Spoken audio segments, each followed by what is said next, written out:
Shalom, selamat siang saudaraku sekalian, dimanapun saudaraku berada. Selamat beribadah kembali bersama GKRHI Jemaat Asyadai. Mari saudaraku, sebelum kita menerima kebenaran firman Tuhan, mari kita satukan hati kita berdoa. Bapa yang di surga, Bapa di dalam nama Tuhan Yesus, kami sungguh mengucap syukur kepadamu Tuhan. Kalau kau masih izinkan setiap kami Tuhan Yesus untuk bisa bersekutu, untuk bisa beribadah kepadamu siang hari ini Tuhan. Kalau kami juga sudah memuji menyembahmu Tuhan, kalau kami sudah menaikkan doa-doa kami kepadamu Tuhan, dan kalau saat ini kami mau mendengarkan sebagian dari kebenaran firman-Mu, biar Roh Kudus-Mu terus memberkati kami lebih lagi, Roh Kudus-Mu terus menuntun membimbing setiap kami lebih lagi Tuhan. Supaya benar-benar setiap kami benar-benar bisa mendapatkan, bisa menerima yang terbaik lewat kebenaran firman-Mu siang hari ini. Supaya benar-benar setiap firman yang disampaikan ini benar-benar menuntun, membimbing, juga menguatkan setiap kami lebih lagi Tuhan. Untuk kami bisa hidup di hadapan-Mu, hidup berkenan di hadapan-Mu. Urapi hamba-Mu yang akan menyampaikan kebenaran firman-Mu. Urapi lidah bibir hamba-Mu ini Tuhan, supaya benar setiap kata kalimat yang keluar, yang disampaikan benar-benar yang berasal daripada-Mu Tuhan. Semua yang sia-sia, yang tidak berguna, yang tidak benar, tidak kudus, ditolak, dipatahkan kuasa di dalam nama Yesus. Kau juga mengurapi jemaat-Mu Tuhan, dimanapun jemaat-Mu berada, Kau urapi. Supaya benar-benar Tuhan Yesus mereka juga bisa menerima yang terbaik yang daripada-Mu lewat kebenaran firman-Mu siang hari ini Tuhan. Dalam nama Yesus, segala bentuk pekerjaan iblis, apapun itu yang ingin menghambat, menghalang, mengganggu jalannya ibadah siang hari ini, yang ingin mengganggu dalam penyampaian dan firman Tuhan, semua diikat, dipatahkan kuasa di dalam nama Tuhan Yesus. Berbicaralah Tuhan melalui hamba-Mu siang hari ini, dalam nama Yesus kami mau sambut firman-Mu, haleluya, amin. Ya sekali lagi, shalom, selamat siang saudaraku sekalian. Firman Tuhan siang hari ini diambil dari 1 Petrus 2 saudaraku. 1 Petrus 2 ayatnya yang ke-11 sampai yang ke-17. Saya akan bacakan untuk kita semua. Judul perikopnya, peringatan untuk hidup sebagai hamba Allah. Saudara-saudaraku yang kekasih, aku menasihati kamu supaya sebagai pendatang dan perantau kamu menjauhkan diri dari keinginan-keinginan daging yang berjuang melawan jiwa. Milikilah cara hidup yang baik di tengah-tengah bangsa-bangsa bukan Yahudi, supaya apabila mereka memfitnah kamu sebagai orang durjana, mereka dapat melihatnya dari perbuatan-perbuatanmu yang baik dan memuliakan Allah pada hari Ia melawat mereka. Tunduklah karena Allah kepada semua lembaga manusia, baik kepada raja sebagai pemegang kekuasaan yang tertinggi, maupun kepada wali-wali yang diutusnya untuk menghukum orang-orang yang berbuat jahat dan menghormati orang-orang yang berbuat baik. Sebab inilah kehendak Allah, yaitu supaya dengan berbuat baik kamu membungkamkan kepicikan orang-orang yang bodoh. Hiduplah sebagai orang merdeka, dan bukan seperti mereka yang menyalahgunakan kemerdekaan itu untuk menyelubungi kejahatan-kejahatan mereka. Tetapi hiduplah sebagai hamba Allah. Hormatilah semua orang, kasihilah saudara-saudaramu, takutlah akan Allah, hormatilah raja. Amin. Demikian firman Tuhan ya saudaraku siang hari ini. Jadi saudaraku, kalau firman Tuhan siang hari ini mengingatkan kita saudaraku. Di sini mengingatkan kita, memperingatkan kita untuk kita hidup sebagai hamba-hamba Allah. Ya saudaraku, jadi dari firman Tuhan ini saudaraku saya beri judul orang asing di dalam dunia. Kenapa saya bilang orang asing dalam dunia saudaraku? Karena di sini dikatakan di ayat pertama ini bahwa kita sebagai perantau. Ya, kita di sini juga dibilang sebagai seorang pendatang. Kenapa dikatakan seperti itu saudaraku? Padahal kita adalah orang yang hidup di dunia. Artinya sebenarnya harusnya dunia ini menjadi milik kita. Artinya kita memang hidup di dalam dunia ini. Itu kita lahir di dunia ini gitu. Tetapi firman Tuhan siang hari mengingatkan kita saudaraku. Petrus mengingatkan kita bahwa kita ini di dunia ini sebagai seorang pendatang, sebagai seorang perantau.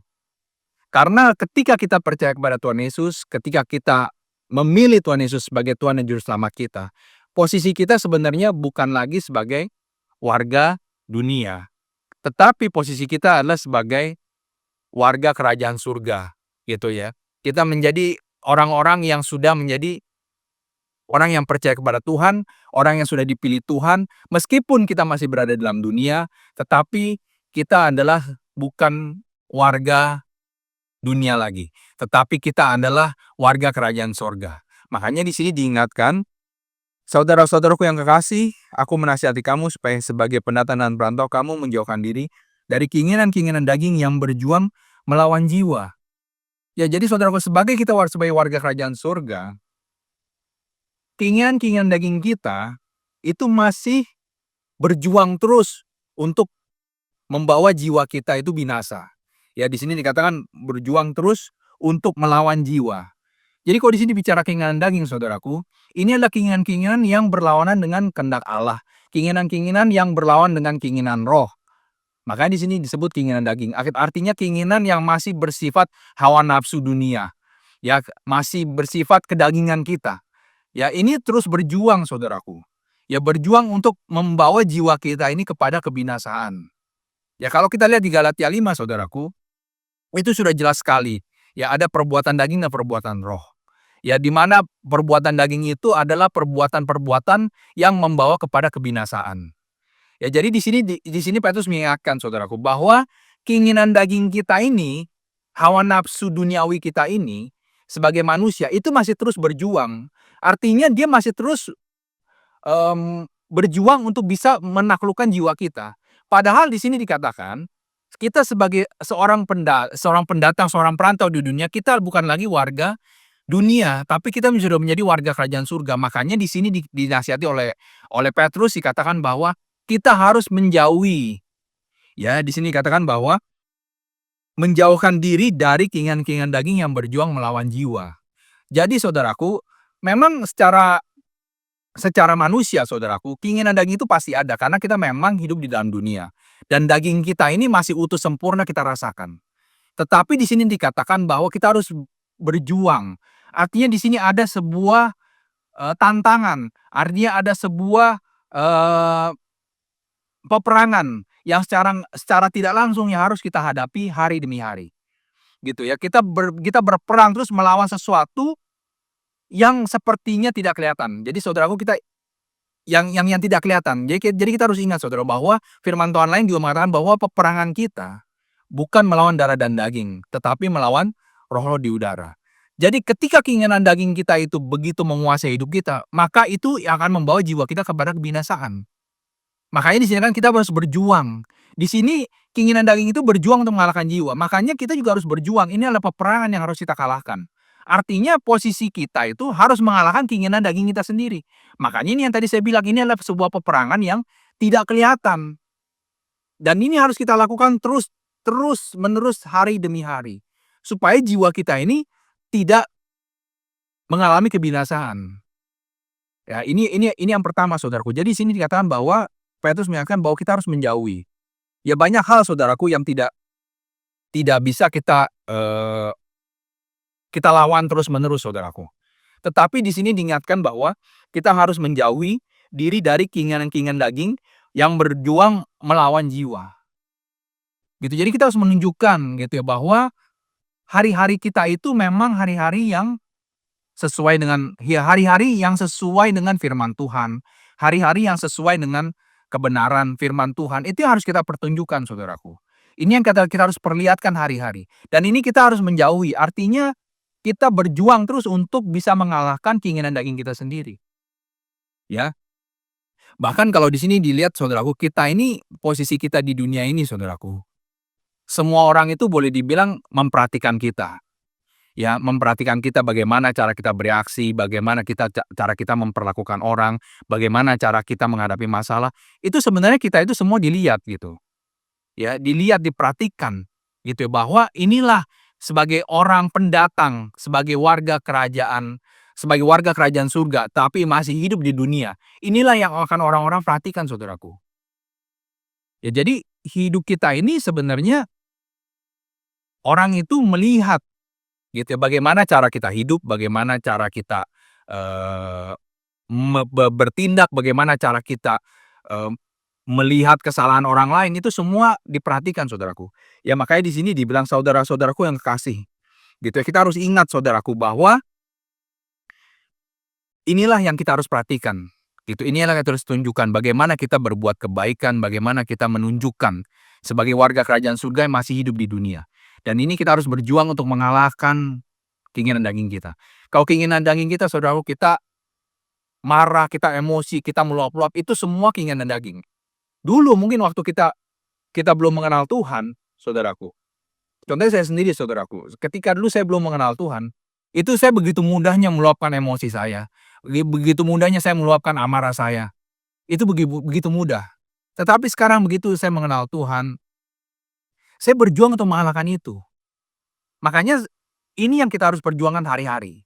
untuk kita bertahan dalam kebenaran, kita berjuang untuk mengalahkan keinginan daging kita sendiri sebenarnya. Supaya memang kita tidak berjalan kepada kebinasaan karena mengikuti keinginan daging. Kalau keinginan daging kita, saudaraku, kita misalkan kita ingin sesuatu barang, kita kan berjuang untuk mendapatkan barang itu. Mungkin kita akan berjuang dengan segala cara untuk mendapatkan barang itu. Meskipun cara yang kita tempuh, cara yang kita ambil adalah cara-cara yang tidak halal. Gitu kan. Ini salah satu contohnya. Ketika kita marah, kita meluapkan emosi kita tidak berpikir lagi bahwa emosi kita itu bisa menyakiti orang lain gitu ya, bisa membuat orang menderita, membuat orang luka, kita nggak mikir, gitu. Tapi kita meluapkan, itu arti keinginan daging kita semua, gitu ya, yang keinginan daging kita semua yang kita luapkan, yang kita penuhi. Makanya di sini dikatakan bahwa kita harus menjauhi, ya, kita harus menjauhi keinginan-keinginan daging yang berjuang untuk melawan jiwa kita. Kalau secara manusia, hati nurani kita pasti berkeinginan yang baik, betul ya? Pikiran kita juga maunya juga berpikir yang baik pasti. Tetapi yang terjadi seperti apa? Adakah kita bisa mengontrol pikiran kita terus-menerus? Adakah kita bisa menjaga hati kita terus-menerus? Belum tentu, karena keadaan-keadaan yang kita hadapi itu sering malah membuat hati kita marah, hati kita jengkel, hati kita terluka, hati kita pahit. Itulah yang terjadi. Itu yang membuat pikiran kita juga menjadi jahat, pikiran kita negatif sama orang lain. Karena memang itu yang terjadi, tapi di sini Petrus mengingatkan, saudaraku, dari firman Tuhan hari ini. Kita harus berjuang melawan keinginan-keinginan daging kita sendiri yang akan membawa kita kepada kebinasaan. Yang akan membawa jiwa kita kepada kebinasaan. Ini yang pertama, saudaraku. Jadi kita harus berjuang, saudaraku. Artinya kita harus berperang hari demi hari, terus-menerus untuk bisa mengalahkan keinginan daging kita. Makanya kita harus penuh di dalam Tuhan. Kita harus sungguh-sungguh di dalam Tuhan. Kenapa? Karena kemampuan kita secara manusia jelas terbatas, saudaraku. Saya merasakan, kalau dilihat, saudara, meskipun saya seorang hamba Tuhan, tetapi kalau dilihat, saudaraku, kalau secara matematika dunia, mungkin sebagai seorang hamba Tuhan pun belum tentu bisa terima keselamatan. Karena tidak ada yang bisa sempurna melakukan ini semua. Tidak ada yang bisa sempurna melakukan firman Tuhan, nggak ada. Makanya kita perlu sungguh-sungguh di dalam Tuhan. Kita perlu mengundang benar-benar Roh Kudusnya itu hadir dalam hidup kita. Karena dengan kekuatan Tuhanlah kita bisa mampu melakukan. Dengan kekuatan Roh Kuduslah, dengan kemampuan Roh Kuduslah itu yang membuat kita mampu mengerjakan, membuat kita mampu melakukan. Ya, ini poin yang pertama ya, saudaraku. Ini poin yang pertama. Lalu di ayat selanjutnya dikatakan bahwa milikilah cara hidup yang baik di tengah-tengah bangsa-bangsa bukan Yahudi, supaya apabila mereka memfitnah kamu sebagai orang durjana, mereka dapat melihatnya dari perbuatan-perbuatanmu yang baik dan memuliakan Allah pada hari Ia melawat mereka. Ya, saudaraku, di sini dikatakan bahwa milikilah cara hidup yang baik di tengah-tengah bangsa yang bukan Yahudi. Sebab apabila mereka memfitnah kamu sebagai orang durjana, mereka dapat melihatnya dari perbuatan-perbuatanmu yang baik dan memuliakan Allah pada hari Ia melawat mereka. Jadi di ayat selanjutnya, saudaraku, di sini dikatakan bahwa kita harus memiliki cara hidup yang baik di tengah-tengah bangsa bukan Yahudi. Saudaraku, tadi kan saya bilang bahwa kita ini adalah seorang perantau. Ya, harusnya kita adalah orang di dunia karena kita lahir di dunia, tapi kita adalah seorang pendatang, kita seorang perantau. Kita adalah orang asing, saudaraku, di tengah-tengah dunia ini. Kenapa? Karena begitu kita percaya kepada Tuhan Yesus, cara hidup kita, pola hidup kita, cara berpikir kita, itu sebenarnya sudah berbeda dengan pola pikir dunia. Makanya di sini Petrus mengingatkan bahwa kita sebagai seorang Kristen, sebagai orang yang percaya, kita harus memiliki cara hidup yang baik. Gitu ya. Jadi jangan pikir itu meskipun kita Kristen lalu kita tetap berbuat seperti dulu ketika kita belum percaya. Contohnya yang tadi saya bilang gitu. Ketika dulu kita belum percaya, kita begitu mudahnya meluapkan emosi, kita begitu mudahnya marah. Kadang-kadang kita udah tidak peduli gitu ya, dengan siapapun, dengan keadaan apapun kita mau marah-marah. Makanya di sini katakan bahwa milikilah cara hidup yang baik di tengah orang-orang bukan Yahudi. Supaya apabila mereka memfitnah kamu sebagai orang durjana, mereka dapat melihatnya dari perbuatan-perbuatan yang baik dan memuliakan Allah pada hari Tuhan melawat mereka. Saudaraku sekalian, di sini Dikatakan bahwa mereka memfitnah kita, saudaraku, sebagai orang-orang durjana. Kenapa, saudaraku? Karena cara hidup kita tadi yang berbeda, pola pikir kita yang berbeda, ya. Cara pandang kita terhadap masalah itu berbeda. Itu yang membuat mereka tuh aneh sebenarnya. Aneh karena kalau orang dunia itu bicara, eee, kerugian itu nggak akan mau rugi. Tetapi kalau firman Tuhan mengatakan apa? Lebih baik rugi, gitu kan, gitu, daripada tidak jujur, gitu. Lebih baik memberi daripada diberi. Itu kan sebenarnya yang banyak pengajaran-pengajaran Kristen yang berlawanan dengan cara hidup orang dunia. Makanya ini sering kita difitnah, gitu ya. Difitnahnya apa, saudaraku? Mungkin saudaraku pernah merasakan juga, gitu ya, bahwa sering ketika kita mulai menjadi orang percaya, kita, mulai rajin beribadah, kita mulai rajin ke gereja, kita, menjadi orang yang taat, gitu ya, taat beribadah. Coba kita lihat berapa banyak orang yang mungkin, berkata kepada kita, "Ini gara-gara kamu nih." Kita dianggap sebagai pemecah belah, saudaraku. Kenapa? Karena ketika kita percaya kepada kita percaya kepada Yesus, kita menjadi orang Kristen, menjadi orang percaya, lalu kita mulai mengikuti tata cara, kebenaran, kita mulai menghidupi firman Tuhan dalam hidup kita, maka orang dunia itu melihatnya aneh. Ya kenapa? Karena ketika orang banyak yang percaya sama Tuhan juga, ketika kita memberi kesaksian, ya ketika kita bersaksi dengan, dengan kesaksian hidup kita gitu ya, itu banyak orang yang mungkin lihat diberkati, ya bahkan akhirnya orang banyak yang mencontoh hidup kita. Ya akhirnya mereka mulai pindah menjadi orang percaya juga. Dan di sinilah banyak orang mengatakan, "Gara-gara kamu sih, ya ini mau jadi pemecah belah." Karena dalam satu keluarga ada yang percaya, ada yang tidak percaya. Membuat perpecahan dalam keluarga, membuat perpecahan dalam rumah tangga karena ketaatan kita, karena kesaksian hidup kita. Maka banyak orang yang akhirnya itu menjadi sepertinya bertengkar. Kenapa? Karena cara hidupnya sudah berbeda. Jadi kalau firman Tuhannya dikatakan, saudaraku, di Matius 10 ya, saudaraku. Kita buka sebentar ya, saudara, Matius 10.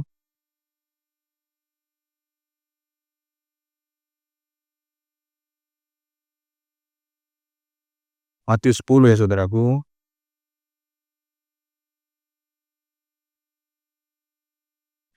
Ayat yang 34. Dikatakan bahwa, "Jangan kamu nyangka bahwa aku datang untuk membawa damai di atas bumi. Aku datang bukan untuk membawa damai, melainkan pedang. Sebab aku datang untuk memisahkan orang dari ayahnya, anak perempuan dari ibunya, menantu perempuan dari ibu mertuanya, dan musuh orang ialah orang-orang sisi rumahnya." Di sini dikatakan bahwa Yesus itu membawa pemisahan, saudaraku. Dia datang membawa damai. Padahal dia disebut Raja Damai ya, saudaraku ya. Jadi ini maksudnya apa, saudaraku ya? Ketika kita menjadi orang percaya, ya ketika kita menjadi orang yang percaya, saudaraku, ya itu jelas cara hidupnya berbeda, gitu ya. Ini yang membuat sepertinya ada pemisahan-pemisahan di dalam dunia, dalam keluarga kita gitu ya, banyak terjadi pemisahan-pemisahan. Yang sepertinya itu karena menjadi percaya percaya pada Yesus, menjadi orang Kristen itu sepertinya membawa, eee, membawa pemisahan, gitu. Padahal sebenarnya, saudaraku, kenapa? Karena itu tadi, cara hidupnya ketika orang menjadi orang percaya itu cara hidupnya sudah berbeda, gitu. Sudah tidak seperti lagi ketika dulu sebelum sebelum menjadi orang yang percaya. Ya makanya dikatakan juga, saudaraku, ini kita harus melihat bahwa, ya, kita itu difitnah sebagai orang durjana, padahal kita hidup dalam kebenaran, hidup itu dalam kebaikan. Makanya ini hanya harus ditunjukkan kepada dunia bahwa kalau kamu menjadi orang yang Kristen, menjadi orang percaya, cara hidup kamu harus baik, hidup kamu harus benar. Ya perkataan kamu harus kamu kontrol, perkataan kamu harus kamu kuasai. Supaya apa yang kamu sampaikan itu menjadi perkataan-perkataan yang membangun, perkataan-perkataan yang memberkati, tidak perkataan yang menyakiti. Ini kita harus sadar, saudaraku, ya. Jadi ketika kita menjadi orang yang percaya, perubahan-perubahan yang nyata itu pasti harus kelihatan, ya. Makanya supaya kalaupun mereka memfitnah kita, saudaraku, ini kan dikatakan ya di ayat yang B ini dikatakan bahwa mereka dapat melihat dari perbuatan-perbuatan yang baik dan memuliakan Allah pada hari Ia melawat mereka. Saudaraku, sekalipun kita difitnah, mungkin kita sering dianggap nggak benar, kita dianggap yang menyesatkan, ya saudaraku. Karena saya merasakan sendiri saudaraku, ketika saya menjadi seorang yang percaya, itu banyak ya saudaraku, mungkin bukan mungkin ya, banyak tradisi-tradisi, ya banyak kebiasaan-kebiasaan yang dulu keluarga saya kerjakan, itu tidak dikerjakan lagi. Itu banyak membuat orang marah, gitu. Sepertinya kita dianggap kita nggak menghormati, leluhur kita nggak menghormati orang tua kita lagi, gitu ya, dengan kita tidak mengikuti, tradisi-tradisi yang sudah dilakukan turun-temurun. Itu membuat orang tuh banyak marah, "Ini gara-gara kamu sih," gitu ya, "kamu nih jadi bikin keluarga terpecah belah. Kamu ini dianggap menyesatkan, kamu ini dianggap nggak bener," gitu, karena nggak menghormati orang tua, nggak menghormati, leluhur. Ini yang terjadi, ini yang saya rasakan gitu. Ini yang saya rasakan, tetapi saudara kalau di sini dilihat, di firman ini bilang, kalau kita terus melakukan perbuatan yang baik, ya perbuatan baik kita itu saudaraku, perbuatan kita yang benar itulah yang menjadi kesaksian yang nyata sebenarnya. Kalaupun kita pada awalnya dianggap kita nggak benar, dianggap kita jahat, dianggap kita, merusak gitu ya, makanya ini kan dibilang difitnah kita. Tetapi kalau kita berbuat dengan baik terus, kita berbuat dengan benar terus, itu perbuatan benar itu nggak bisa disangsikan. Kalau kita tetap berbuat baik, kita tetap berbuat benar terus, lama-lama orang itu pasti melihat, nggak mungkin nggak melihat. Makanya di sini dikatakan apa? Milikilah cara hidup yang baik di tengah-tengah bangsa-bangsa bukan Yahudi. Gitu. Jadi cara hidup kita harus baik, cara hidup kita harus benar, karena perbuatan baik itu benar-benar bisa mengalahkan segala yang jahat. Gitu, makanya kalau kita terus-menerus, kita konsisten berbuat baik, kita konsisten terus melakukan kebenaran, lama-lama orang itu pasti melihat saudaraku, nggak mungkin orang nggak melihat. Makanya di sini dikatakan bahwa mereka bisa melihatnya dari perbuatan-perbuatan yang baik dan memuliakan Allah pada hari Ia melawat mereka. Jadi ada waktu-waktunya saudaraku, pasti ada waktunya ketika kita konsisten berbuat baik, kita konsisten berbuat benar. Itu nanti orang tuh bisa melihat dan orang itu akhirnya bisa mengerti. Oh ternyata kita ini berbuat seperti ini maksudnya ini toh, gitu. Maksudnya baik ya ternyata, maksudnya nggak jahat. Karena mereka belum mengerti, makanya mereka memfitnah kita, bilang kita itu sebagai orang-orang yang durjana, orang-orang yang menyesatkan, orang-orang yang membawa perpecahan, perselisihan dalam keluarga. Seperti itu saudaraku, makanya makanya kita harus konsisten terus bisa berbuat baik. Ya kita konsisten terus melakukan yang benar. Dan pada hari yang melawat mereka, inilah tujuannya sebenarnya. Karena pada waktu mereka memfitnah kita, mereka belum mengerti. Mereka belum belum tahu, mereka belum mengerti. Tetapi ketika Tuhan melawat mereka, disitulah mereka mulai mengerti. Yang pada akhirnya saudaraku, orang lain tuh bisa melihat gitu bahwa inilah kita orang Kristen, orang yang percaya. Gitu bahwa ada maksud yang baik, maksud yang benar di balik semua perbuatan-perbuatan kita. Gitu. Jadi ini yang kita harus kerjakan saudaraku. Milikilah cara hidup yang baik. Jadi cara hidup yang baik juga apa saudara? Seperti yang pertama tadi, menjauhi keinginan-keinginan daging. Karena kalau keinginan daging itu kita pupuk terus saudaraku, itu susah. Orang itu nggak akan bisa melihat perbedaan yang kita alami ketika kita sudah menjadi orang yang percaya.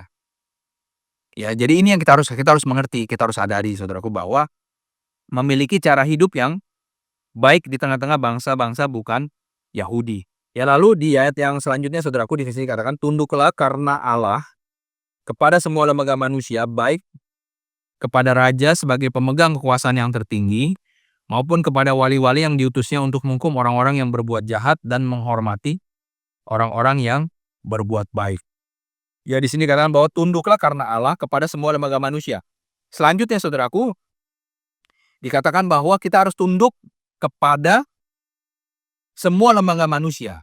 Artinya di sini zaman dulu disebut sebagai raja, kepada wali-wali yang diutus, gitu. Jadi di sini kepada semua orang-orang yang mendapatkan otoritas untuk bisa menghukum yang jahat dan juga bisa menghargai yang baik. Ya di sini dikatakan bahwa tunduklah karena Allah. Jadi tunduklah karena Allah. Kita harus mengerti saudaraku bahwa semua yang terjadi, semua yang ada di dunia ini, itu semua bisa terjadi karena si izin Tuhan. Jadi kalau kita hidup di dunia ini, kita mempunyai kalau zaman sekarang, kalau dulu kan zaman dulu dibilang raja ya, raja dan wali-walinya ya, wali-wali yang diutus gitu ya, jadi yang mempunyai otoritas. Ya kalau dalam dalam dunia sekarang ini, kita mempunyai seorang presiden, seorang wakil presiden, menteri-menteri, ya bahkan pemimpin-pemimpin, pejabat-pejabat daerah, semua kita itu memiliki. Dan kita harus tunduk gitu ya, kita harus tunduk kepada orang-orang yang mempunyai otoritas ini. Tetapi kita harus sadari saudaraku, kita tunduk ini, bukan asal tunduk gitu ya, tapi kita memang tunduk karena Tuhan. Karena kita percaya bahwa otoritas yang ada di dunia ini, gitu, otoritas yang kita miliki saat ini, itu semua karena si izin Tuhan. Presiden, wakil presiden, semua, menteri-menteri, para pejabat-pejabat, itu saya percaya saudaraku, itu semua memang karena Tuhan yang mengizinkan. Supaya memang bisa memberikan ketertiban, bisa memberikan keamanan, gitu ya, untuk kita menjalani kehidupan ini, gitu ya. Makanya di sini dikatakan bahwa tunduklah karena Allah, gitu. Jadi kalau kita bilang kita sebagai orang yang percaya, kita dibilang sebagai orang yang tunduk kepada Tuhan, maka kita otomatis tunduk juga kepada otoritas dunia yang Tuhan percayakan. Kita tunduk kepada peraturan, ya, kita tunduk kepada, presiden ya, wakil presiden, sampai seluruh pejabat-pejabat pemerintahan yang ada, gitu, yang mempunyai otoritas di atas kita, kita juga harus tunduk. Sebagai tanda kalau kita itu juga tunduk kepada Tuhan, gitu. Jadi nggak bisa saudara kita bilang, "Oh saya percaya Tuhan, saya tunduk pada Tuhan," tapi kita, tidak mentaati peraturan, kita hidup seenak-enaknya aja. Contohnya gini saudaraku, kita kalau dibilang di sini kita taat berlalu lintas, tapi kita, nyetir mobil kita nggak pakai seat belt, ya. Kita, berhentinya sembarangan, gitu, atau kita naik motor kita nggak pakai helm, gitu ya. Kita nggak memiliki SIM, nggak memiliki surat izin mengemudi. Itu udah contoh saudaraku, bahkan kita sering melanggar peraturan, kita, berjalan menurut maunya kita sendiri, kita berhenti di sembarang tempat. Itu sebenarnya kalau dibilang kita tunduk kepada otoritas, sebenarnya kita udah nggak tunduk. Nah, bagaimana mungkin kita nggak tunduk sama otoritas di dunia, yang berwenang, yang mempunyai, otoritas di dunia, kita bilang kita bisa tunduk sama Tuhan. Sebenarnya nggak mungkin, karena kalau kita nggak tunduk sama yang kelihatan, nggak mungkin kita tunduk sama yang nggak kelihatan, gitu. Jadi ini kita harus mengerti saudaraku, bahwa di sini dikatakan bahwa tunduklah kepada Allah, tunduklah karena Allah, ya. Jadi kita tunduk karena kita percaya kepada Tuhan, ya, kepada semua lembaga yang tertinggi, gitu ya. Karena inilah gitu ya otoritas yang Tuhan percayakan untuk kita di dunia, gitu. Kalau kita sebagai orang, kita juga diberikan orang tua, itu juga sebenarnya adalah wakilnya Tuhan yang Tuhan berikan di dunia, supaya bisa mendidik kita, mengajar kita, mengarahkan kita kepada kebenaran, gitu. Jadi ini adalah, otoritas-otoritas dunia yang Tuhan percayakan, makanya kita juga harus tunduk, gitu ya. Dan kalaupun misalkan saudaraku, kita dalam kehidupan kita di dunia ini, kita memiliki pemimpin-pemimpin, mungkin kita, sering nggak setuju dengan orang tua kita gitu ya, kita nggak setuju dengan pendapat-pendapat pemimpin kita gitu ya, kita nggak setuju dengan pendapat-pendapat otoritas yang di atas kita gitu ya.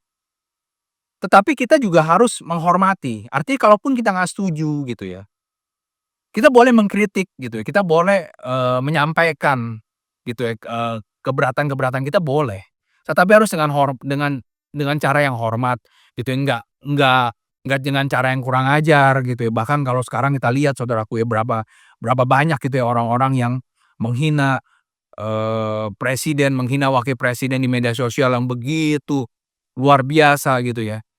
Itu sebenarnya sudah tidak menghormati otoritas, gitu. Jadi kalaupun kita mau menyampaikan tapi memang dengan hormat, dengan cara yang benar, dengan cara yang tepat, gitu. Sama seperti kita ketika kita berbicara dengan orang tua kita berbicara dengan pemimpin kita, mungkin di kantor ya, mungkin di gereja, gitu ya, mungkin di manapun itu, di mana ada otoritas yang lebih tinggi dari kita. Kalau kita nggak setuju, ya kita boleh menyampaikan, tapi dengan cara yang hormat, dengan cara yang benar. Jangan juga kita menjadi seperti orang yang munafik gitu, di depannya kita iya-iya aja gitu. Kita iya-iya, kita sebenarnya setuju, tapi di belakangnya kita marah-marah, kita bersungut-sungut, bahkan kita menghina di media sosial gitu ya. Itu sama aja kita sudah nggak taat saudaraku. kita udah kita sudah nggak tunduk kepada Tuhan sebenarnya. Tapi caranya bagaimana? Kita doakan saudaraku, para pemimpin kita ini, gitu. Itu termasuk cara kita tunduk ya. Artinya kita mendoakan supaya para pemimpin kita ini diberkati Tuhan, gitu, bisa memimpin dengan kebijakan-kebijakan yang tepat, gitu, supaya benar-benar Tuhan Yesus apa yang dibuat gitu ya, setiap kebijakan yang dibuat benar-benar bisa dirasakan seluruh rakyat, seluruh masyarakat, yang bisa memberkati masyarakat. Itu caranya kita harus mendukung, gitu. Kita mendoakan gitu ya, kita ikut berdoa, gitu. Itu yang harus kita kerjakan sebagai orang percaya. Itu sebagai tanda kalau memang kita dibilang tunduk, gitu ya, tunduk kepada otoritas. Kenapa kita tunduk? Karena memang itu Allah yang mempersiapkan, Allah yang membentuk, Allah yang membuat mereka, Allah yang membentuk mereka di dunia ini untuk bisa membuat segala sesuatu berjalan dengan baik. Itu, ini yang kita harus tahu. Jadi ini yang poin selanjutnya saudaraku, bahwa tunduklah karena Allah. Ya, jadi kenapa kita harus tunduk karena Allah? Ini yang kita harus tahu. Gitu, supaya memang kita bisa lebih tertib lagi dalam menjalani kehidupan ini. Lebih tertib lagi menjalani kehidupan di dunia ini. Ya, lalu di ayat selanjutnya dikatakan saudaraku, ayat 15, sebab inilah kehendak Allah, yaitu supaya dengan berbuat baik kamu membungkamkan kepicikan orang-orang yang bodoh. Ya, di sini dibilang sebab inilah kehendak Allah. Inilah kemauan Tuhan, saudaraku. Supaya dengan perbuatan baik kita bisa membungkam. Membungkam itu artinya menutup ya. Membungkam kepicikan orang-orang yang bodoh. Itu. Kalau ini saudaraku, kalau dibilang picik, ya. Picik itu kan artinya sesuatu yang sempit gitu ya, sesuatu yang nggak luas gitu ya. Jadi kalau dibilang kepicikan orang-orang yang bodoh, gitu ya. Jadi cara pandangnya itu sempit, ya, cara pikirnya sempit gitu ya, pengetahuannya juga sempit. Makanya di sini bilang orang-orang yang bodoh. Kenapa dibilang bodoh? Karena cara berpikirnya segala macam, cara pikirnya, cara pandangnya, pengetahuannya itu sempit gitu ya. Maka dia jadi bodoh karena mereka nggak ngerti. Makanya gimana caranya gitu istilah untuk membungkam, istilahnya supaya orang-orang ini akhirnya bisa dibukakan yang kebenaran, dibukakan yang benar. Di mana? Di sini dikatakan bahwa dengan berbuat baik, gitu ya. Inilah kehendak Allah, gitu. Kehendak Allah ketika kita berbuat baik, ketika kita berbuat yang benar, itu otomatis saudaraku, otomatis pasti membukakan pengertian yang baru, membukakan pengetahuan yang baru untuk mereka yang belum mengerti. Tetapi balik lagi saudaraku, proses ini kadang tidak berlangsung cepat, kadang tidak berlangsung dengan mudah. Ini yang saya sadari gitu, ini yang saya alami gitu ya, ketika ketika mengembalakan, ketika memimpin. Ini banyak pribadi-pribadi yang memang kadang nggak ngerti, kadang nggak tahu, dan ini di sinilah kita perlu memberikan kasih, kita perlu mengasihi, kita perlu bersabar untuk memimpin, untuk bisa membawa, untuk bisa membukakan orang-orang yang belum mengerti ini. Supaya pada akhirnya mereka bisa diubahkan, mereka menjadi orang-orang yang berpikiran luas, tidak sempit lagi, tidak picik lagi. Tetapi benar-benar bisa dibaharui, benar-benar bisa diubahkan menjadi orang-orang yang cerdas, orang yang pintar, baik secara rohani maupun secara jasmani. Karena itu memang kehendak Allah. Jadi di sini firman Tuhan ini, sadar nggak kita saudaraku, bahwa kita sebagai orang-orang percaya, itu banyak yang Tuhan kehendaki dari hidup kita.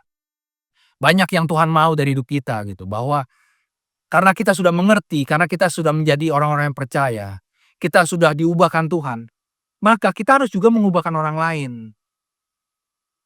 Tetapi kenyataannya saudaraku, kalau kita enggak benar-benar di dalam Tuhan, kadang hal ini sulit kita bisa kerjakan. Kenapa gitu? Kita masih gampang emosi, kita tidak mudah menerima kekurangan orang lain, ya. Kita masih mementingkan kemauan kita sendiri, kita masih mementingkan keegoan kita sendiri. Makanya di sini dibilang, hendaklah kamu berbuat baik.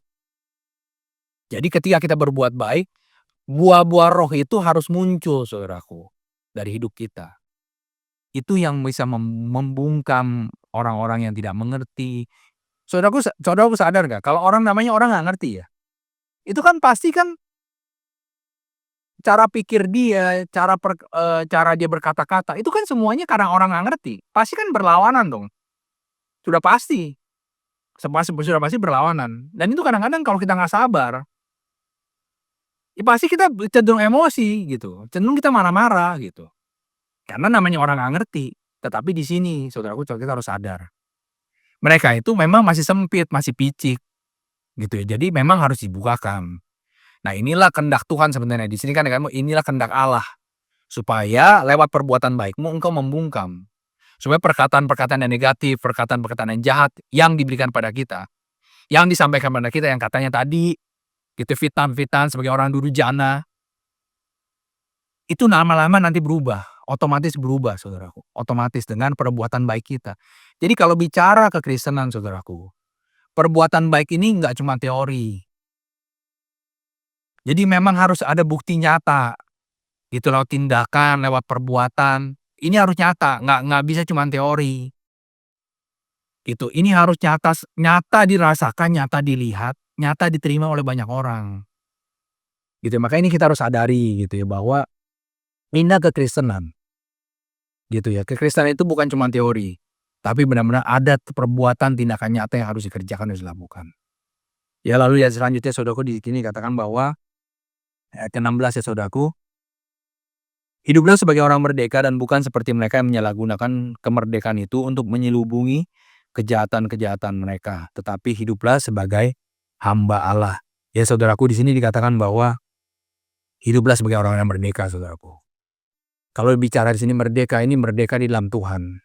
Kalau orang dunia saudaraku, orang dunia itu bicara merdeka, bicara kebebasan itu artinya bebas melakukan segala sesuatu yang dia mau, bebas mengerjakan yang apapun ya yang mereka inginkan. Itu bicara kalau kebebasan secara dunia. Ya jadi kalau merdeka secara kebenaran, di sini dikatakan bahwa merdeka,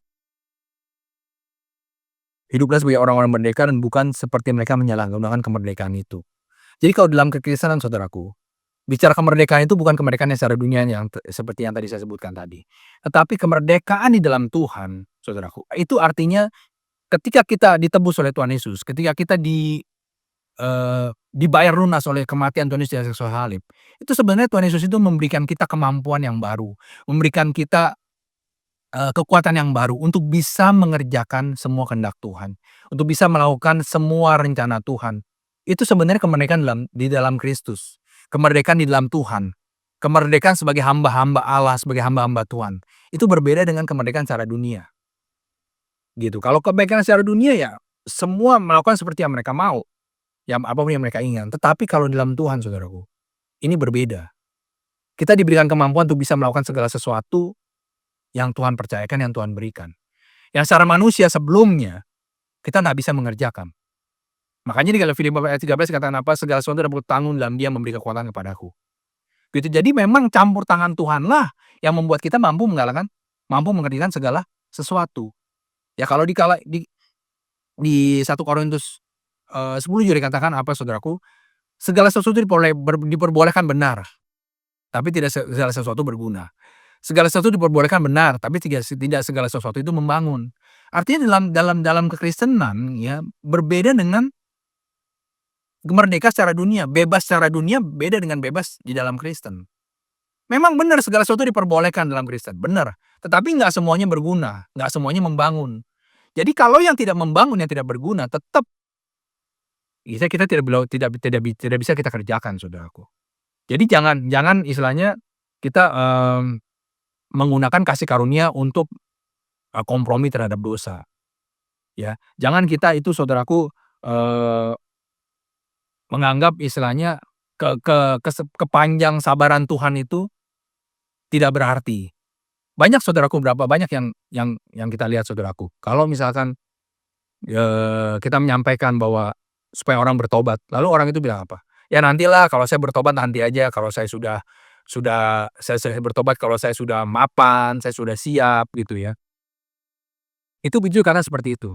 Jadi bertobatnya nanti, kalau keadaan secara dunianya sudah aman semua, sudah settle semua, itu baru mau bertobat, baru mau sungguh-sungguh ikut Tuhan. Saudaraku harus ingat saudaraku. Ya dalam Roma 2 dikatakan apa saudaraku? Kita buka sebentar ya saudaraku, Roma 2 ya saudaraku.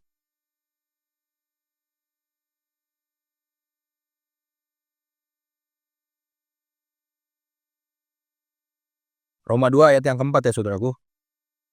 Maukah engkau menganggap sepi kekayaan kemurahannya, kesabarannya, dan kelapangan hatinya? Tidakkah engkau tahu bahwa maksud kemurahan Allah ialah menuntun engkau kepada pertobatan? Ayat 5, tetapi oleh kekerasan hatimu yang tidak mau bertobat, engkau menimbun murka atas dirimu sendiri pada hari waktu mana murka dan hukuman Allah yang adil akan dinyatakan. Ya jadi kalau kita mendengarkan firman Tuhan saudaraku, lalu firman Tuhan itu menyatakan supaya orang bertobat gitu ya. Itu jangan kira itu, jangan kita sepelekan, jangan kita nganggap enteng, gitu ya. Jadi, kalau firman Tuhan itu ketika disampaikan, kita mendengar, kita menerima, lalu kita acuhkan. Itu tadi kayak firman Tuhan tadi dalam Roma 2, jangan kau menganggap sepi kekayaan kemurahan Tuhan. Gitu. Jadi waktu-waktu yang ada ini gitu, itu supaya menuntun kita hidup lebih baik, hidup semakin bertobat, semakin berubah. Jadi jangan kira itu tidak akan ada murka Tuhan. Makanya di sini dikatakan hiduplah sebagai orang yang merdeka, sebagai hamba Allah. Ya hiduplah bukan seperti mereka yang menyalahgunakan kemerdekaan itu untuk menyelubungi kejahatan-kejahatan mereka. Ya jadi kalau kita lihat sini saudaraku, jangan kira misalkan kita nggak beribadah ya, kita nggak berdoa, kita nggak membaca firman ya, dianggap itu sepele-sepele aja. Itu sebenarnya kita sudah mengabaikan, Tuhan tahu kok gitu. Tuhan melihat hati saya kok. Saya nggak ibadah nggak apa-apa, saya nggak baca firman, saya nggak berdoa, saya nggak ikut persekutuan gitu ya. Nggak apa-apa kok, Tuhan tahu hati saya kok, yang penting hati saya percaya. Itu banyak yang seperti itu. Itu sama aja dengan menyalahgunakan, di sini apa kan tadi, menyalahgunakan kemerdekaan yang Tuhan berikan. Lalu kita marah, kita emosi gitu ya, kita kepahitan, kita dendam, kita benci sama orang. Kita pikir, Tuhan mengerti kok, Tuhan tahu keadaan saya kok. Tuhan maklumi keadaan saya kok. Itu juga sama aja gitu. Sama aja dengan kita menyalahgunakan kemerdekaan yang Tuhan berikan. Ya kalau misalkan di kantor ya atau di perusahaan gitu ya, ya kita ada manipulasi dikit-dikit gitu ya, atau kita bohong dikit-dikit, nggak apa-apalah, Tuhan pasti mengampuni kok. Itu sama aja saudaraku. Banyak contoh-contoh yang lain ya saudaraku yang kita harus sadari. Gitu ya, kalau di dalam kekristenan memang kita merdeka jelas, tapi merdeka seperti apa? Gitu yang merdeka di dalam Tuhan itu. Ya jadi ini kita harus sadari gitu saudara. Kalau misalnya kita mungkin, scrolling dengan handphone lalu kita melihat, melihat konten-konten yang nggak baik, konten-konten yang nggak benar. Ya nggak apa-apalah kita lihat-lihat sedikit nggak apa-apa gitu. Toh Tuhan juga mengerti gitu, Tuhan pasti ngampuni, itu juga sama saudaraku.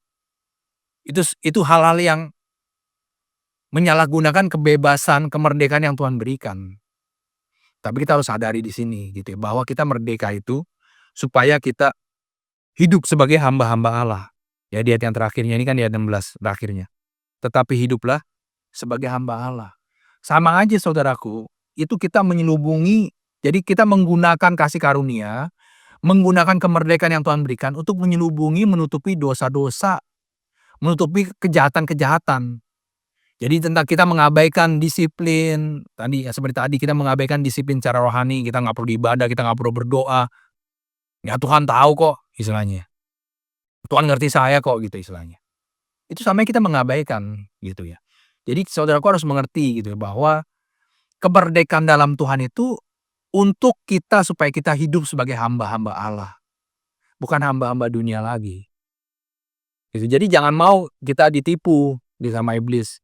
Dibilang nggak apa-apalah kalau ini sedikit-sedikitnya nggak apa-apa. Kan Tuhan pasti mengampuni kok, kasih karunia Tuhan sempurna gitu kan. Itu semua bohong semua saudaraku. Ya itu sama aja, istilahnya menutupi, makin ditutupi. Gitu, kita dibilangnya kita orang Kristen, orang percaya saya percaya sekali percaya selamat tetap selamat kok. Jadi hidup seenak-enaknya aja. Sekarang kalau kita hidup seenak-enaknya aja kita dalam Tuhan, apa bedanya kita dengan orang dunia? Sama, orang dunia kan memang seperti itu juga. Hidup seenak-enaknya, hidup semau-maunya. Itu orang dunia. Nah, sekarang apa bedanya dengan kita? Kalau kita masih juga cara hidupnya seperti itu. Ya jadi sini saudaraku harus ngerti saudaraku bahwa hidup dalam Kristen itu, kemerdekaan dalam Kristen itu artinya kemerdekaan, kebebasan karena kemampuan gitu yang Tuhan berikan, kemampuan baru yang Tuhan berikan untuk bisa melakukan firman Tuhan, untuk bisa melakukan kehendak Tuhan, bisa lakukan rencana Tuhan itu. Jadi sebenarnya dulu yang kita nggak mampu, ketika kita menerima Tuhan Yesus, maka kita diberi kemampuan yang baru. Itu yang membuat kita bisa melakukan. Makanya itulah dibilang kita merdeka. Merdeka di dalam Tuhan, merdeka sebagai hamba Allah. Itu yang dikatakan merdeka, saudaraku. Ya lalu yang terakhir dikatakan bahwa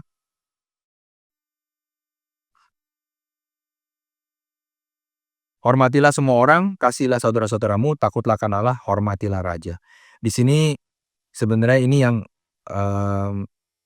terakhir ini sebenarnya inilah ciri-ciri sebagai seorang Kristen ya saudaraku. Di sini kan bahwa hormatilah semua orang. Kenapa kita harus menghormati semua orang? Karena Yesus itu juga mengasihi semua orang saudaraku. Yesus itu menciptakan setiap kita itu bukan tanpa rencana. Setiap kita itu diciptakan oleh Tuhan itu ada rencana. Dan kalau saudaraku ingat Kejadian 1 apa? Semua Tuhan ciptakan baik. Inilah rencana awal. Jadi kalau kita disuruh menghormati semua orang, ya karena memang Tuhan Yesus juga menciptakan semua orang, Tuhan Yesus juga menghormati semua orang, karena memang Dia mengasihi. Makanya kita sebagai orang percaya kita harus menghormati semua orang. Ya artinya kita mengasihi semua orang sebagai ciptaan Tuhan yang sama. Kita harus mengasihi.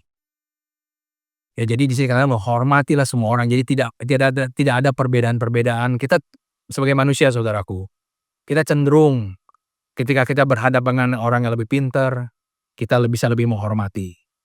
Ketika kita berhadapan dengan orang yang lebih kaya, kita bisa lebih menghormati. Ketika kita berhadapan dengan orang yang punya jabatan, punya kekuasaan, kita bisa lebih tunduk, lebih menghormati daripada orang yang di bawah kita. Ini sudah menjadi sifat dasar manusiawi. Gitu ya. Makanya di sini ketika kita menjadi orang yang percaya, ini Tuhan mengubahkan itu semua. Kita nggak boleh lagi memandang orang karena jabatan, karena status, karena kekayaan, karena kecerdasan, karena kepintaran, itu dia nggak boleh. Ini diubah, makanya di sini katakan hormatilah semua orang. Lalu yang selanjutnya dikatakan bahwa kasihilah saudara-saudaramu. Nah kalau ini dibilang saudara-saudara, ini adalah saudara-saudara yang seiman. Ya memang ada kasih yang berbeda gitu, artinya berbedanya apa? Karena kalau ini yang seiman, yang sudah sepersekutuan gitu ya, itu memang kadang kita perlu mengasihi lebih seperti apa? Kita perlu mendukung. Karena sebagai sebagai orang-orang yang percaya, kadang-kadang setiap kita itu banyak mengalami keadaan-keadaan yang naik turun. Artinya keadaan-keadaan naik turun ini yang imannya ketika lagi oke, mungkin imannya posisi lagi di atas, keadaannya lagi baik gitu ya, posisinya lagi baik, itu posisi di atas. Dan kita harus melihat kalau ada saudara-saudara kita, saudara-saudara seiman kita, saudara-saudara sepersekutuan kita, saudaraku yang keadaannya sedang di bawah, sedang down, itu kita harus dukung. Gitu ya, supaya memang tanda bahwa kita saling menopang, saling menolong gitu, saling mengasihi itu nyata, kelihatan gitu. Kadang-kadang kita sebagai orang sama-sama orang percaya gitu ya, itu kadang-kadang perlakuannya juga sama dengan perlakuan kita kepada orang-orang dunia gitu ya. Ini yang berbeda, makanya di sini karena kasihlah saudara-saudaramu. Ini bicara saudara-saudara yang seiman. Karena memang kita lihat dari awal tadi saudaraku, berapa banyak istilahnya keadaan-keadaan kita itu yang membuat kita up and down. Itu karena keadaan-keadaan sekeliling kita ini yang memang tidak mendukung kita sebagai orang percaya. Makanya kita sebagai orang yang sama-sama percaya, memang kita harus menopang. Saling menopang orang-orang yang percaya. Supaya memang imannya bisa terus dikuatkan, imannya bisa terus diteguhkan. Dalam menghadapi keadaan dunia ini, yang dalam tanda kutip kita sebagai orang asing, sebagai pendatang, sebagai perantau tadi. Gitu, makanya kita harus mendukung orang-orang yang percaya, mendukung orang-orang yang seiman dengan kita. Gitu ya. Ini makanya dibilang kita harus mengasihi. Kalau bicara mengasihi kan banyak ya saudaraku. Kalau bicara mengasihi itu sebenarnya all in. Semua termasuk ya, memberi iya, gitu ya, menolong iya, gitu ya istilahnya, mendoakan iya, gitu ya. Itu sebenarnya semua termasuk mengasihi. Ya mungkin kalau secara dunia, saya kan nggak ada dana Pak Pendeta, saya juga hidupnya pas-pasan. Tapi kan saudara bisa menolong lewat tenaga. ya kan? Kalaupun nggak bisa lewat tenaga, saudara dukung doa dari jauh, gitu. Jadi ini yang perlu kita kerjakan, ini sebagai tanda bahwa kita tuh mengasihi, terutama saudara-saudara seiman kita. Kita lihatlah kalau kita sebagai orang asing, ya kita bisa merasakanlah. Kalau sebagai orang asing tuh berbeda kan, gitu ya. Banyak pengalaman-pengalaman mungkin yang nggak mengenakan, bahkan yang memahitkan ketika kita menjadi orang asing. Karena itu kita harus mengasihi lebih gitu. Mengasihi lebih kenapa? Karena sebagai sama-sama orang asing, gitu, itu perlu dukungan, perlu bantuan gitu ya. Lalu selanjutnya dikatakan bahwa takutlah akan Allah, ya yang takutlah akan Allah ini jelas saudaraku. Tetap nomor satu harus takut kepada Tuhan sebagai otoritas yang tertinggi, gitu ya, sebagai yang memiliki segala sesuatu, inilah kita harus takut akan Tuhan, gitu ya. Jadi jelas gitu, takut akan Tuhan itu takut akan firman-firman-Nya, mengerjakan setiap firman-firman-Nya gitu ya. Melakukan apa yang dikehendaki Tuhan, itu harus kita kerjakan. Ini sebagai peringkat yang pertama, otoritas yang utama gitu ya, otoritas yang tertinggi itu kepada Tuhan. Makanya kita harus takut akan Tuhan. Karena ketika kita takut akan Tuhan, maka yang lain itu bisa dikerjakan. Ya, lalu dikatakan selanjutnya dikatakan bahwa hormatilah raja. Nah, yang terakhir ini, hormatilah raja sebagai yang memiliki otoritas di dunia. Jadi ini ya saudaraku, kita harus mengerti bahwa kita sebagai orang-orang Kristen, sebagai orang yang percaya, ini Petrus mengingatkan bahwa keadaan-keadaan di tengah-tengah kita, keadaan-keadaan di sekeliling kita itu lebih banyak yang tidak baiknya daripada yang baik, karena kita dibilang sebagai pendatang, perantau, orang asing di tengah-tengah dunia ini. Kenapa kita orang asing? Karena kita percaya kepada Tuhan Yesus. Ketika kita percaya kepada Tuhan Yesus, cara pikir kita, pola pikir kita, cara hidup kita, itu semua total berubah saudaraku. Itu yang membuat aneh di mata dunia. Makanya tadi kita difitnah, ya kita diperlakukan tidak baik, ya kita dimanfaatkan, kita dijahatin. Itu semua perlakuan yang kita terima saudaraku. Tetapi dengan perbuatan baik yang konsisten, dengan perbuatan benar yang konsisten, yang terus-menerus, maka kebenaran itu bisa dibukakan. Dan lewat kebenaran dibukakan itulah banyak jiwa-jiwa yang bisa menerima lawatan Tuhan. Karena saudaraku, ketika kita hidup dalam dunia, setiap perbuatan kita saudaraku, setiap tindakan kita, setiap tingkah laku kita, itu sudah seperti Injil yang terbuka saudaraku. Seperti sebuah buku yang terbuka, di mana orang bisa melihat itu semua, bisa membaca itu semua. Nah sekarang kalau kita lebih banyak memasukkan kebenaran, kita lebih banyak memasukkan Injil, maka buku yang dilihat orang itu, dari hidup kita itu ada kebenaran, adalah Injil. Dan itu yang bisa membukakan, yang membuat Tuhan bisa melawat banyak orang, melawat banyak jiwa. Nah sekarang kalau kita hidup di dunia, yang katanya kita sebagai orang percaya, kita sebagai orang asing tadi, tetapi yang dilihat orang itu bukan kebenaran, yang lihat orang itu bukan Injil, bukan firman Tuhan. Ya bagaimana orang bisa melihat, bagaimana orang bisa membuka diri untuk bisa menerima lawatan Tuhan? Sulit, saudaraku. Makanya ini saudaraku, ini firman Tuhan siang hari ini saudaraku, bahwa inilah yang Tuhan kehendaki dari hidup kita saudaraku. Supaya kekristenan kita bukan teori, tapi kekristenan kita benar-benar nyata, lewat perbuatan, lewat kehidupan kita hari-hari, itu nyata. Bisa dilihat, bisa dirasakan, bisa diterima.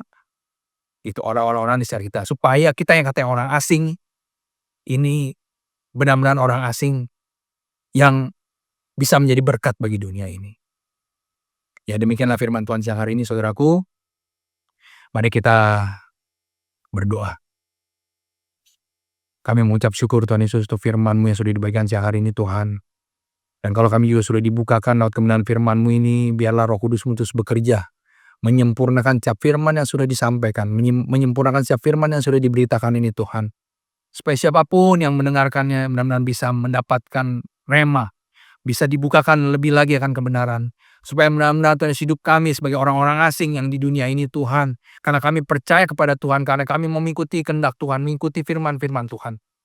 Benar-benar bisa menjadi alatnya Tuhan yang bisa memenangkan, yang bisa membukakan banyak jiwa lebih lagi Tuhan untuk bisa menerima Engkau juga. Kau sempurnakan Tuhan, Kau yang ambil alih seluruh ibadah kami siang hari ini Tuhan. Dan biarlah lewat ibadah ini Tuhan Yesus nama-Mu dipermuliakan, kuasa-Mu dinyatakan, berkat-berkat-Mu dicurahkan lebih lagi Tuhan. Dan hamba-Mu juga memberkati setiap persembahan dari anak-anak-Mu Tuhan. Persembahan apapun yang dibawa Tuhan, biarlah benar-benar bisa sampai ke hadapan-Mu Tuhan. Kau kuduskan, sucikan setiap persembahan ini Tuhan. Supaya benar-benar Tuhan Yesus bisa membukakan tingkap langit berkat-Mu lebih lagi. Dan bisa kami gunakan, kami pakai Tuhan Yesus untuk memperluas, memperlebar kerajaan-Mu di muka bumi ini. Dan Kau yang membalasnya Tuhan Yesus, semua yang memberi Tuhan Yesus dengan berlipat-lipat kali ganda. Kami serahkan semua ke dalam tangan kuasa-Mu Tuhan. Kami serahkan Tuhan Yesus rangkaian ibadah siang hari ini dalam tangan kuasa-Mu. Biar Kau terus memberkati Tuhan Yesus apapun yang dihadapi oleh seluruh jemaat-Mu Tuhan. Mereka yang sedang mengalami sakit penyakit Tuhan sembuhkan. Mereka yang sedang mengalami pergumulan Tuhan bebaskan. Mereka yang sedang mengalami keterikatan Tuhan lepaskan di dalam nama Yesus. Bahkan mereka yang sedih Tuhan hiburkan saat ini Tuhan. Biarlah benar-benar lewat firman-Mu yang sudah disampaikan ini Tuhan, benar-benar bisa memberkati banyak orang. Siapapun yang melihat, siapapun yang menonton Tuhan ibadah siang hari ini Tuhan, biarlah benar-benar bisa membuka hatinya lebar-lebar Tuhan untuk bisa menerima jaman kuasa-Mu, bisa menerima lawatan urapan-Mu lebih lagi Tuhan. Terima kasih Tuhan, kami serahkan semuanya ke dalam tangan kuasa-Mu. Inilah ibadah kami siang hari ini dan kami mau berdoa Bapa kami karena kami satu iman. Kami juga satu Bapa, karena itu kita naikkan doa Bapa kami bersama-sama. Bapa kami yang di surga, dikuduskanlah nama-Mu, datanglah kerajaan-Mu, jadilah kehendak-Mu di bumi seperti di surga. Berikanlah kami pada hari ini makan kami secukupnya, dan ampunilah kami akan kesalahan kami, seperti kami juga mengampuni orang bersalah pada kami. Dan janganlah membawa kami ke dalam cobaan, tapi lepaskanlah kami daripada yang jahat, karena Engkau yang punya kerajaan dan kuasa dan kemuliaan sampai selama-lamanya. Amin. Mari saudaraku, kita angkat tangan terima doa berkat. Terimalah berkat, rahmat, anugerah, damai sejahtera, sukacita dari Allah Bapa, dari Tuhan kita Yesus Kristus, serta penyertaan Roh Kudus-Nya yang senantiasa menjaga, menuntun, membimbing, juga melindungi hidup kita mulai dari saat ini sampai selama-lamanya. Yang percaya terimalah dan katakan amin. Demikian saudaraku ibadah Sabtu siang hari ini. Sampai berjumpa kembali dalam ibadah-ibadah selanjutnya. Tuhan Yesus memberkati.